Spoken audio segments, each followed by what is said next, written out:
વંદે માતરમ। વિદ્યાર્થી મિત્રો, પાછલા વિડીયોની અંદર આપણે જે પ્રકરણની શરૂઆત કરી છે એના ઘણા બધા ટૉપિક્સને આપણે કવર કરી દીધા છે। તેમાંથી ઘણી મુખ્ય નદીઓ છે। આપણે નદીઓને બે ભાગમાં વહેંચેલી, એક હિમાલયમાંથી નીકળતી નદીઓ અને બીજી દ્વીપકલ્પીય પ્રદેશોમાંથી નીકળતી નદીઓ। તેમાં હિમાલયમાંથી નીકળતી જે નદીઓ છે એમાં મુખ્ય ત્રણ નદીઓ સિંધુ, ગંગા અને બ્રહ્મપુત્ર।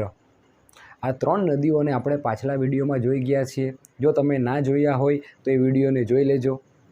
પ્લસ એની સાથે સાથે આપણે ભારતના નકશાના પણ બે વિડીયો મૂકેલા છે, એક વખત તમે જોઈ લેજો, જેથી કરીને આખો ભારતનો નકશો તમારા મગજમાં બેસી જાય। પછી તમને લોકોને ઇઝીલી સમજવામાં મજા આવશે કે કયું રાજ્ય કઈ જગ્યાએ છે, બરાબર, કઈ નદી ક્યાંથી નીકળે છે, કયા રાજ્યમાંથી નીકળે છે, ક્યાંથી પસાર થાય છે। આ દરેકે દરેક વસ્તુ જો તમારે શીખવું હોય તો તમને ભારતનો નકશો આવડવો ખૂબ જ જરૂરી છે। ભારતના નકશા વગર જો તમે જિયોગ્રાફી ભૂગોળ ભણવા માટે બેસશો ને તો ભૂગોળ ના આવડે। તો જો તમારે નકશાનો લેક્ચર જોવાનો બાકી હોય તો આગળ તમે પ્લેલિસ્ટમાં કાં તો તમને વિડીયોના સેક્શનમાં મળી જશે। આજે આપણે વાત કરવાના છે દ્વીપકલ્પીય પ્રદેશમાંથી નીકળતી નદીઓ। તો સૌથી પહેલાં આપણે વાત કરીએ દ્વીપકલ્પીય પ્રદેશમાંથી નીકળતી નદીઓ। તો કઈ કઈ નદીઓ છે કે જે દ્વીપકલ્પીય પ્રદેશમાંથી નીકળે છે? તો જુઓ, દ્વીપકલ્પીય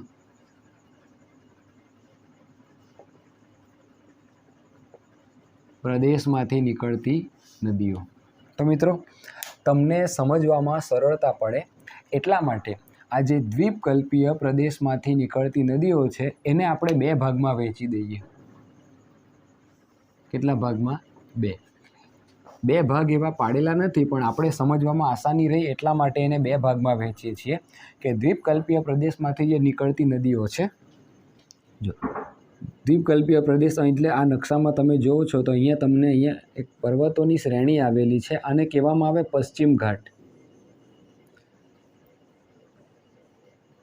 આ જે પર્વતોની શ્રેણી છે, આ પર્વતોની શ્રેણીને કહેવામાં આવે છે પશ્ચિમ ઘાટ। પશ્ચિમ ઘાટ આ આપણું ગુજરાત છે। ગુજરાતમાં અહીંયા આવેલું છે આપણું અરબ સાગર। અરબ સાગર અથવા અરબી સમુદ્ર એમ કે તો પણ ખોટું નથી। ને અહીંયા પશ્ચિમ બંગાળ છે તો એ બંગાળની નીચે આવેલી છે અહીંયા બંગાળની ખાડી। અહીંયા આવી છે બંગાળની ખાડી। તો મિત્રો, આજે દ્વીપકલ્પીય ઊંચું પ્રદેશ એટલે કે આ પશ્ચિમ ઘાટમાંથી નીકળતી જે નદીઓ છે બધી, તો એ નદીઓને બે ભાગમાં આપણે વહેંચીએ સમજવા માટે। કારણ કે ટોટલ જે 6 નદી છે એમાંથી 2 નદી એ આ પશ્ચિમ તરફ વહે અને અરબ સાગરને મળે, જ્યારે બાકીની 4 નદીઓ છે એ ત્યાં પૂર્વ દિશા તરફ જાય અને બંગાળાની ખાડીને મળે છે। તો અહીં આપણે દ્વીપકલ્પીય પ્રદેશમાંથી નીકળતી જે નદીઓ છે એને બે ભાગમાં વહેંચી દઈએ। એક તો અરબ સાગરને મળતી નદીઓ, કોને? અરબ સાગરને મળતી નદીઓ। અને બીજી કઈ નદીઓ? તો બંગાળની ખાડીને મળતી નદીઓ। આ પ્રકારો માત્ર તમારા સમજવા માટે છે। ટોટલ જે 6 નદીઓ છે એમાંથી 2 નદી છે એ કોને મળે? તો એ પશ્ચિમ દિશા તરફ જાય અને અરબ સાગરને મળે, જ્યારે બાકીની જે 4 નદીઓ છે એ પૂર્વ દિશા તરફ જાય અને બંગાળાની ખાડીને મળે છે। તો કઈ નદી છે જે અરબ સાગરને મળે છે? તો મિત્રો, 2 જ નદી છે। એક તો છે આપણી નર્મદા અને બીજી તાપી। એક છે આપણી નર્મદા અને બીજી નદી છે આપણી તાપી, કે જે પશ્ચિમ દિશામાં આગળ વધે અને અરબ સાગરને મળે। જ્યારે બંગાળાની ખાડીને મળતી નદીઓમાં પહેલી છે તમારી મહાનદી, બીજી ગોદાવરી, ત્રીજી કૃષ્ણા અને ચોથી છે કાવેરી। થઈ ગયું 6 નદી છે, એના વિશે ટોટલ આપણે આ 6 નદીના બેસિન ભણવાના છે। તો જો અરબ સાગરને કેટલી નદી મળે? 2। કઈ કઈ? નર્મદા અને તાપી। નર્મદા અને તાપી કયા સમુદ્રને મળે? અરબ સાગરને મળે। અથવા પરીક્ષામાં એમ પણ પૂછે કે અરબ સાગરને મળતી અને પશ્ચિમ ઘાટમાંથી નીકળતી નદીઓ કઈ કઈ છે? તો નર્મદા અને તાપી। સિમ્પલ વસ્તુ છે. તે જ રીતે પશ્ચિમ ઘાટમાંથી નીકળતી અને પૂર્વ દિશા તરફ આગળ વધીને બંગાળાની ખાડીને મળતી નદીઓ કેટલી છે? તો 4. કઈ કઈ? મહાનદી, ગોદાવરી, કૃષ્ણા, કાવેરી. બોલજો મારી સાથે. મહાનદી, ગોદાવરી, કૃષ્ણા, કાવેરી. મહાનદી, ગોદાવરી, કૃષ્ણા, કાવેરી.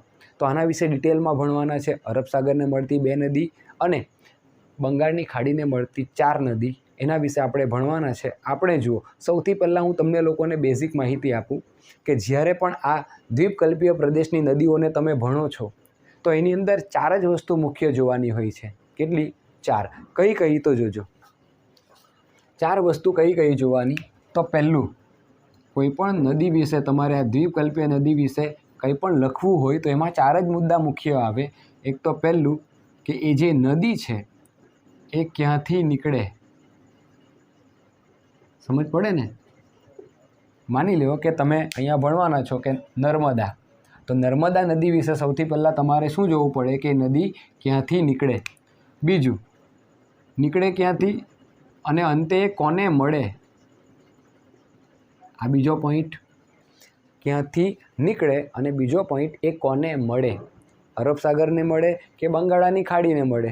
સમજ પડે ને? ક્યાંથી નીકળે, બીજું કોને મળે. ત્રીજો પોઈન્ટ કયો લખવાનો હોય આની અંદર? તો એ જે નદી છે એ નદીની લંબાઈ કેટલી છે. ચોથું, એ નદીની સહાયક નદીઓ. અને પાંચમું કયું વસ્તુ છે? તો એનું બેસિન ક્ષેત્ર. એનું બેસિન ક્ષેત્ર એટલે કયા કયા ક્ષેત્રમાંથી પસાર થઈને આવે છે તે એનું બેસિન ક્ષેત્ર. તો કોઈ પણ નદીઓ વિશે લખો આની અંદર, દ્વીપકલ્પીય પ્રદેશમાંથી નીકળતી નદીઓ વિશે, તો આ 5 મુદ્દા ખાસ. એ ક્યાંથી નીકળે, કોને મળે, એ નદીની લંબાઈ કેટલી, એની સહાયક નદી હોય તો લખવાની, ના હોય તો કંઈ વાંધો નહીં, અને એનું બેસિન ક્ષેત્ર. છઠ્ઠો મુદ્દો હોય એમાં એની થોડી ઘણી વિશેષતા લખવાની એ નદીની. મિત્રો, એની વિશેષતામાં શું આવશે? તો એ નદી જે છે એ કોઈ કોતરોનું નિર્માણ કરે ખરી કે. અને બીજું, એ જે નદી છે એ કોઈ કોતરોનું નિર્માણ કરે કે નહીં કરે, અથવા તો એ કોઈક ધોધની રચના કરે કે નહીં કરે. આ એની વિશેષતા છે. જો હોય અને કરતી હોય તો લખવાની, ને તો કંઈ વાંધો નહીં. તો જુઓ, આની અંદર બહુ વધારે ગોખણપટ્ટી કરવાની જરૂર નથી. દ્વીપકલ્પીય પ્રદેશમાંથી નીકળતી નદીઓમાં માત્ર 5 મુદ્દા યાદ રાખો તમે. પહેલું, નદી ક્યાંથી નીકળે. બીજું, કોને મળે. ત્રીજું, એ નદીની લંબાઈ કેટલી. ચોથું, એની સહાયક નદીઓ કઈ કઈ છે. જો હોય તો લખવાની, ને તો કંઈ વાંધો નથી. એનું બેસિન ક્ષેત્ર એટલે કયા કયા ક્ષેત્રમાંથી એ પસાર થાય. અને વિશેષતાઓમાં શું? તે કોતરોનું નિર્માણ કરે. કોતર એટલે પહાડોને કોતરીને, પહાડોને ચીરીને એમાંથી પોતાનો એક વહેવાનો માર્ગ બનાવી દે, એને કહેવાય કોતર. તો એ કોતરોનું નિર્માણ કરે કે નહીં કરે. અને એ કોઈ ધોધનું નિર્માણ કરે ખરી કે. તો આ બધી વસ્તુઓ છે તેટલી જ તમારે લખવાની હોય, એનાથી વિશેષ કંઈ નથી લખવાનું. તો આપણે શરૂઆત કરીએ પહેલી નદી. અહીંયાથી શરૂઆત કરીએ. અરબ સાગરને મળતી 2 નદી છે તો એને પૂરી કરી નાખીએ. પછી આપણે આ બંગાળાની ખાડીને મળતી નદીઓ વિશે ચર્ચા કરીએ. તો સૌથી પહેલી જુઓ, અરબ સાગરને મળતી પહેલી નદી કઈ છે? તો નર્મદા. તો આપણે ચાલુ કરીએ નર્મદા બેસિન. હવે મેં તમને કીધું ને, આટલા મુદ્દાઓ લખવાના, વિશેષ કંઈ લખવાનું હોતું નથી. તો તમે લોકોએ નકશાનો લેક્ચર ના જોયો હોય તો જોઈ લેજો. જે લોકોને નકશો આવડે છે, જેણે વિડીયો જોઈ લીધો છે, તેને તો આખો નકશો આવડી ગયો હશે. તો એ લોકોને ખબર હશે કે આ ગુજરાત છે, તો ગુજરાતની મધ્યમાં આવેલું છે અહીંયા મધ્યપ્રદેશ. ગુજરાતની મધ્યમાં આવેલું છે મધ્યપ્રદેશ. તો નર્મદા નદી ક્યાંથી નીકળે? પહેલો પોઈન્ટ કયો જોવાનો? એ નદી ક્યાંથી નીકળે. તો નર્મદા નદી છે આ મધ્યપ્રદેશના અમરકંટકમાંથી નીકળે છે. ક્યાંથી નીકળે? મધ્યપ્રદેશના અમરકંટકમાંથી નીકળે છે. અને કઈ દિશામાં આગળ વધે છે? તો આ દિશા એટલે પશ્ચિમ દિશા. આ પૂર્વ, આ પશ્ચિમ, ઉપર ઉત્તર, નીચે દક્ષિણ. તો પશ્ચિમ દિશામાં આગળ વધે છે અને કોને મળે છે? અરબ સાગરને મળે છે. 2 વસ્તુ ક્લિયર થઈ ગયું. નર્મદા નદી ક્યાંથી નીકળે? તો મધ્યપ્રદેશના અમરકંટકમાંથી નીકળે. નર્મદા નદી ક્યાંથી નીકળે? મધ્યપ્રદેશના અમરકંટક જે સ્થળ છે ત્યાં એક પર્વત આવેલો છે, મૈકલ પર્વત. એ મૈકલ પર્વત પરથી નર્મદા નદી નીકળે. પણ આપણને પર્વતનું કંઈ કીધું નથી આમાં, પણ આ તો તમારા એક્સ્ટ્રા નોલેજ માટે કહું છું કે અમરકંટકમાં મૈકલ પર્વત આવેલો છે. એ મૈકલ પર્વતની તળેટીમાંથી કોણ નીકળે? નર્મદા. એટલા માટે નર્મદા નદી છે ને એને મૈકલ કન્યા પણ કહેવામાં આવે છે. કેમ? તો મૈકલ પર્વતમાંથી નીકળે એટલા માટે. તો એ મધ્યપ્રદેશના અમરકંટકમાંથી નીકળે નર્મદા નદી અને પશ્ચિમ દિશામાં આગળ વધીને કોને મળે? અરબ સાગરને મળે. બે વસ્તુ ક્લિયર થઈ ગયું. ક્યાંથી નીકળે અને કોને મળે? તો જો અહીંયા બે મુદ્દા લખવાના. મેં ટૂંકમાં જ લખ્યું, તમારે પરીક્ષામાં મસ્ત વ્યવસ્થિત લખવાના. નર્મદા નદી ક્યાંથી નીકળે? તો મધ્યપ્રદેશના અમરકંટકમાંથી નીકળે. ચાલો, સિમ્પલ વસ્તુ છે. કઈ દિશામાં આગળ વધે? તો પશ્ચિમ દિશામાં આગળ વધે. બરાબર. અને કોને મળે છે? તો કે અરબ સાગરને મળે. બે વસ્તુ તમને લોકોને ક્લિયર થઈ ગઈ. હવે ત્રીજી વસ્તુ છે. ત્રીજી વસ્તુ એટલે કે આ જે નદી છે નર્મદા, એની લંબાઈ કેટલી? તો એકદમ સિમ્પલ છે. નર્મદા નદીની લંબાઈ MCQમાં બી આવે કે નર્મદા નદીની લંબાઈ ખાલી જગ્યા છે. જવાબ આવશે 1312. શું જવાબ આવે? 1312 એટલે 1312. નર્મદા નદીની લંબાઈ કેટલી છે? 1312 એટલે 1312 કિલોમીટર. ચાલો, સિમ્પલ છે. ત્રીજો પોઈન્ટ બી તમારો ક્લિયર. નર્મદા નદીની લંબાઈ કેટલી? 1312. 1312 અથવા 1312 જે કહે તે ચાલે. ચોથા મુદ્દા તરફ આગળ વધીએ. નર્મદા નદીની સહાયક નદીઓ કઈ કઈ છે? તો મિત્રો, નર્મદા નદીની જે સહાયક નદી છે ને એ ખૂબ જ ટૂંકી છે. નર્મદા નદીની સહાયક નદીઓ ખૂબ જ ટૂંકી છે એટલા માટે અહીંયા કોઈ નામ આપ્યું નથી. તો તમારે અહીંયા સહાયક નદીનો કોઈ પોઈન્ટ લખવાની જરૂર નથી. ખાલી એટલું લખી દેવાનું કે નર્મદા નદીની સહાયક નદીઓ ખૂબ જ ટૂંકી છે. સિમ્પલ. આગળ બેસિન ક્ષેત્ર.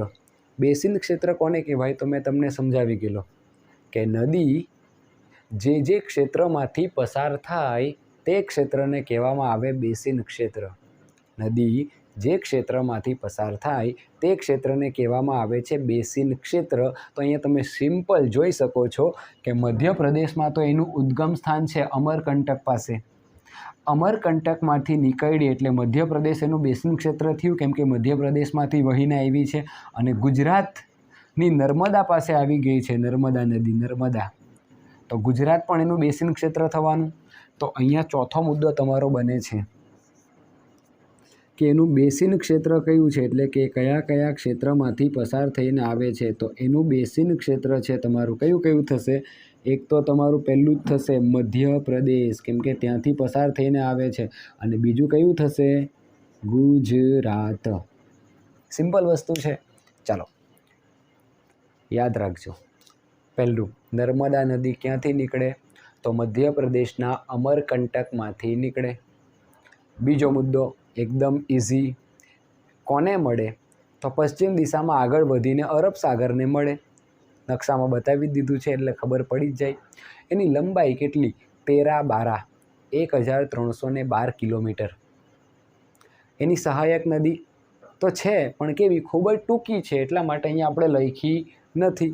એનું બેસિન ક્ષેત્ર એટલે કે કયા કયા ક્ષેત્રમાંથી પસાર થાય? તો એક તો મધ્યપ્રદેશ અને બીજું છે તમારું કયું? આ ગુજરાત.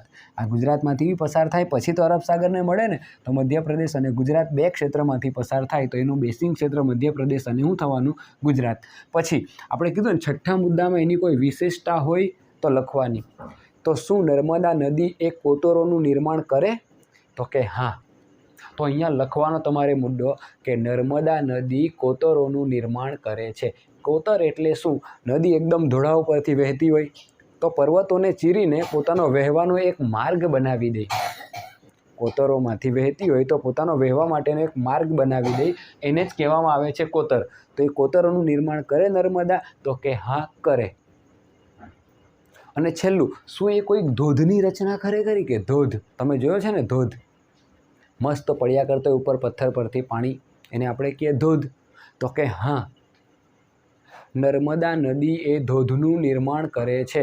કઈ જગ્યાએ કરે છે? તો આ મધ્યપ્રદેશની અંદર જ એક શહેર છે અહીંયા જબલપુર. આ કયું શહેર છે? જબલપુર. તો મધ્યપ્રદેશમાં એક શહેર છે જબલપુર. એ જબલપુર પાસે એ ધોધનું નિર્માણ કરે છે, ધોધની રચના કરે છે. અને એ ધોધનું નામ લખવાનું ખાસ. એ ધોધનું નામ છે ધુઆંધાર. ધોધનું નામ શું છે? ધુઆંધાર. તો જો પાંચમો મુદ્દો કયો બને આપણો નર્મદા નદી વિશે? તો નર્મદા નદી એ ધોધનું નિર્માણ કરે છે. ક્યાં કરે? તો જબલપુર પાસે. ક્યાં? જબલપુર પાસે. અને એ ધોધનું નામ શું છે? ધુઆંધાર. શું છે? ધુઆંધાર. તો બસ પતી ગઈ તમારી નર્મદા નદી ક્ષેત્ર. આટલું જ છે. ક્યાંથી નીકળે? મધ્યપ્રદેશના અમરકંટકમાંથી નીકળે. રેડી. પશ્ચિમ દિશામાં આગળ વધે, અરબ સાગરને મળે. મળી ગઈ. એની લંબાઈ કેટલી? 13-12 1312 કિલોમીટર. એની સહાયક નદીઓ છે તો કે છે, પણ ખૂબ જ ટૂંકી છે. નામ નથી આપ્યા એ લોકો, તો કંઈ નહીં લખવાનું, એટલું લખી દેવાનું. એની સહાયક નદીઓ ખૂબ જ ટૂંકી છે. ત્યાર પછી એ લોકોએ આપણે શું લખવાનું? એમાં બેસિન ક્ષેત્ર, એટલે જે ક્ષેત્રમાંથી પસાર થાય. તો ક્યાંથી? એક તો મધ્યપ્રદેશમાંથી નીકળે એટલે મધ્યપ્રદેશ તો આવવાનું જ. અને બીજું કયું છે? ગુજરાતમાં. રેડી. મધ્યપ્રદેશ અને ગુજરાત, એનું બેસિન ક્ષેત્ર, એની વિશેષતા. તો વિશેષતામાં બે વસ્તુ ચેક કરવાનું. એ કોતરોનું નિર્માણ કરે કે? તો કે કરે. કેમ? તો ભાઈ ધોળા ઉપરથી વહેવાની, તો પછી પહાડને ચીરીને પોતાનો એક રસ્તો બનાવી જ દે ને. એટલે કે કોતરોનું નિર્માણ કરે છે. અને એ ધોધનું નિર્માણ કરે તો કરે ક્યાં? મધ્યપ્રદેશમાં જબલપુર નામનું શહેર છે. એ જબલપુર પાસે એ ધોધનું નિર્માણ કરે છે, ધોધની રચના કરે છે. અને ધોધનું નામ પરીક્ષામાં પૂછાય, ધુઆંધાર. તો નર્મદા નદી કયા ધોધનું નિર્માણ કરે છે? ધુઆંધાર નામના ધોધનું નિર્માણ કરે. કયા સ્થળ આગળ કરે છે? મધ્યપ્રદેશના જબલપુર પાસે.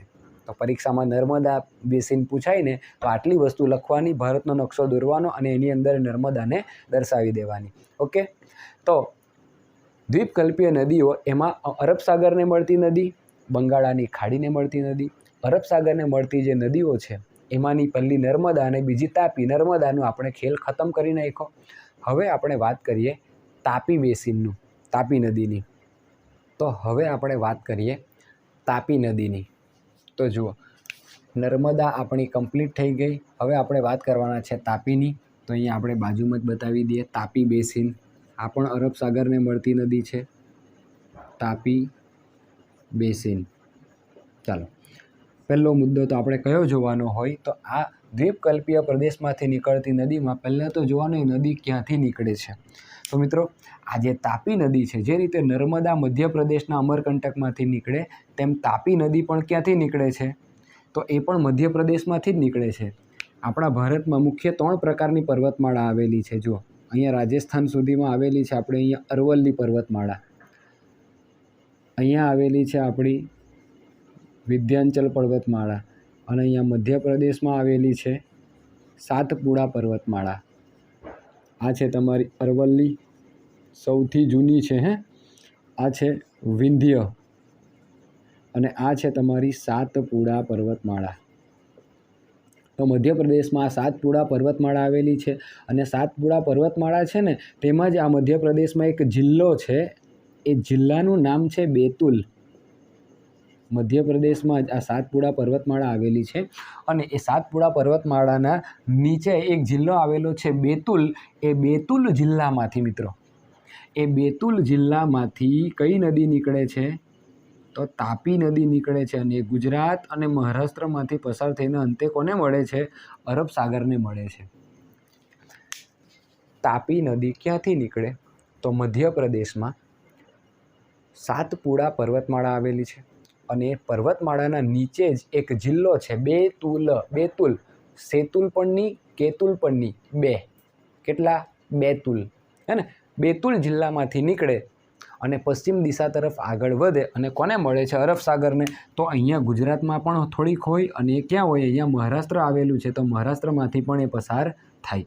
સિમ્પલ વસ્તુ છે. તો પહેલું વસ્તુ ક્યાંથી નીકળે? તો એ ક્યાંથી નીકળે છે? તો બેતુલ જિલ્લામાંથી. હું ટૂંકમાં લખું છું, તમારે તો પાઠ્યપુસ્તકમાંથી વાંચવાનું. એટલે તમને ખબર પડી જશે. અને આ બેતુલ જિલ્લામાંથી, બેતુલ જિલ્લો કયા રાજ્યમાં આવેલો? MP એટલે મધ્યપ્રદેશ. સાતપુડા પર્વતમાળા મેં તમને બતાવી દીધી છે. ઓકે.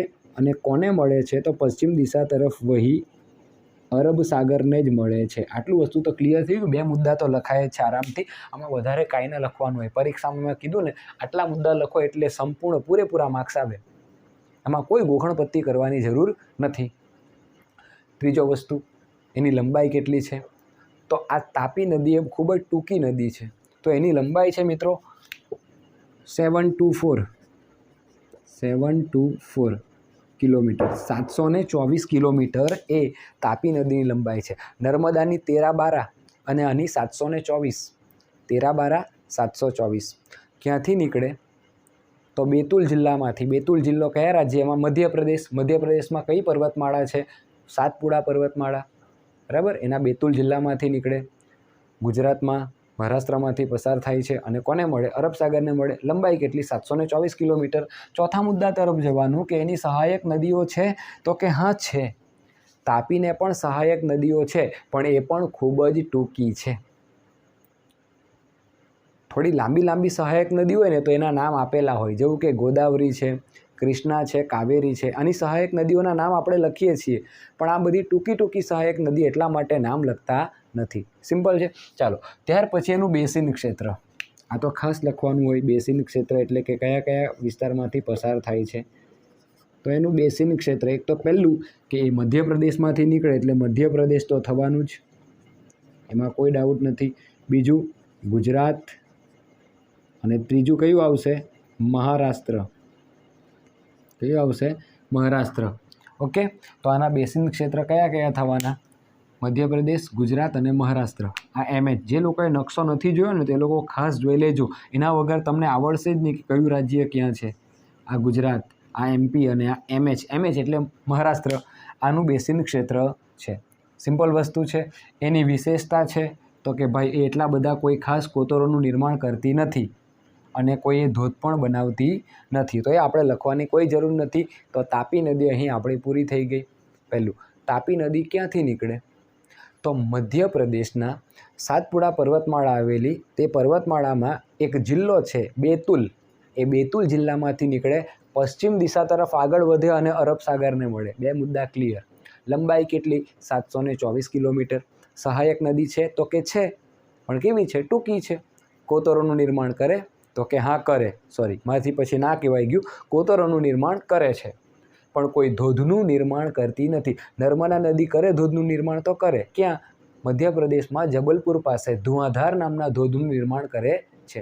સિમ્પલ. તો અહીં આપણી તાપી નદી છે તે પૂરી થઈ ગઈ. બેસિન ક્ષેત્ર મધ્યપ્રદેશ, ગુજરાત અને મહારાષ્ટ્ર. પાઠ્યપુસ્તકમાંથી વાંચજો, સંપૂર્ણ આવડી જશે. હવે અહીં આપણી અરબ સાગરને મળતી જે પશ્ચિમ ઘાટમાંથી નીકળતી નદીઓ કમ્પ્લીટ થઈ ગઈ છે. હવે આપણે આ બંગાળાની ખાડીને મળતી જે 4 નદીઓ છે તેની આપણે વાત કરવાના છે. તો વિડીયો જોતા રહેજો. આપણે કન્ટિન્યુ જ કરીએ છીએ, એને પણ આપણે પતાવી દઈએ. ઓકે. તો શરૂઆત કરીએ હવે આપણે પહેલી મહાનદીથી.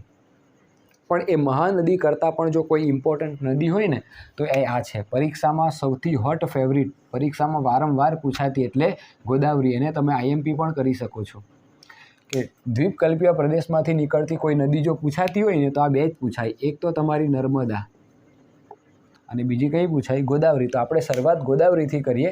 બાકીની જે 3 નદીઓ છે તેને વારાફરતે આપણે 1 બાય 1 જોઈએ. ઓકે. હવે આપણે વાત કરીએ ગોદાવરી નદીની. ખૂબ જ ઇમ્પોર્ટન્ટ છે અને ખૂબ જ મહત્ત્વની પણ છે. તો જો ગોદાવરી નદી બેસિનને આપણે જોઈએ અહીંયા, તમે બોર્ડ પર સંપૂર્ણ ધ્યાન આપજો. હવે દ્વીપકલ્પીય પ્રદેશમાંથી નીકળતી અરબ સાગરને મળતી, પછી કે બંગાળાની ખાડીને મળતી. બંગાળાની ખાડી પૂર્વ દિશામાં છે. તો એમાં પહેલી આપણે વાત કરીએ ગોદાવરી. તો અહીં આપણે લખીએ ગોદાવરી બેસિન.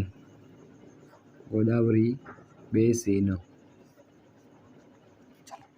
તો હવે આનો પહેલો મુદ્દો કયો આવશે? તો જો તમને દરેકે દરેક મુદ્દા સમજાવો કે દ્વીપકલ્પીય પ્રદેશમાંથી નીકળતી સૌથી મોટી નદી કઈ? દ્વીપકલ્પીય પ્રદેશમાંથી નીકળતી સૌથી મોટી નદી કઈ? જોજો, સૌથી મોટી કીધી છે, સૌથી લાંબી નથી કીધી. આ દ્વીપકલ્પીય પ્રદેશ એટલે કે આ તમારો પશ્ચિમ ઘાટવાળો વિસ્તાર છે. આ બધો આખો દ્વીપકલ્પીય પ્રદેશ કહેવાય.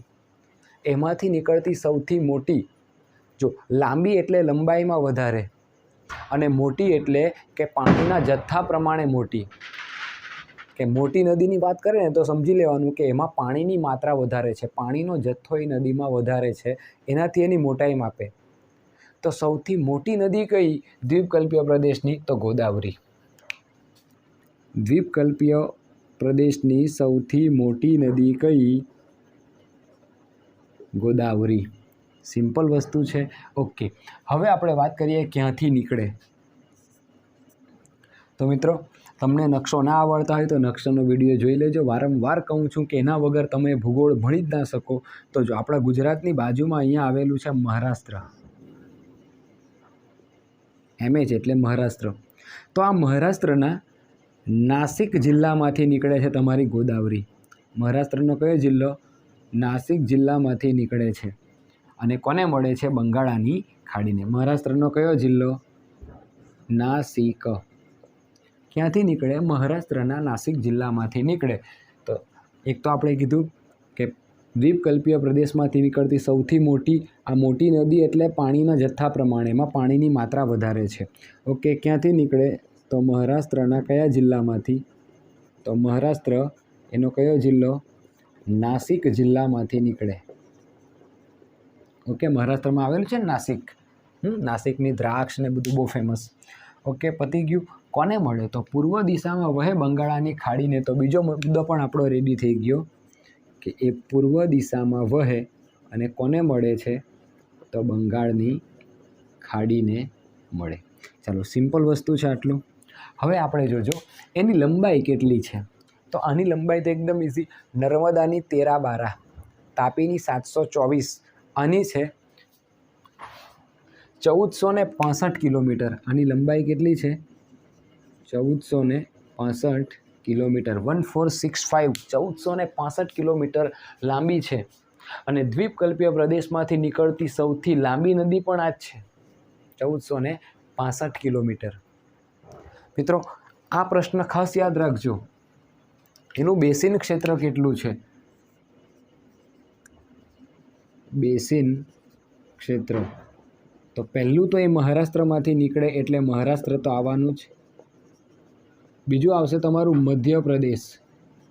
થોડી ઘણી મધ્યપ્રદેશમાંથી પણ પસાર થાય અને જ્યારે બંગાળાની ખાડીને મળતી હોય તો તે સમયે આંધ્રપ્રદેશમાંથી પણ પસાર થાય છે. તો આનું બેસિન ક્ષેત્ર કયું છે?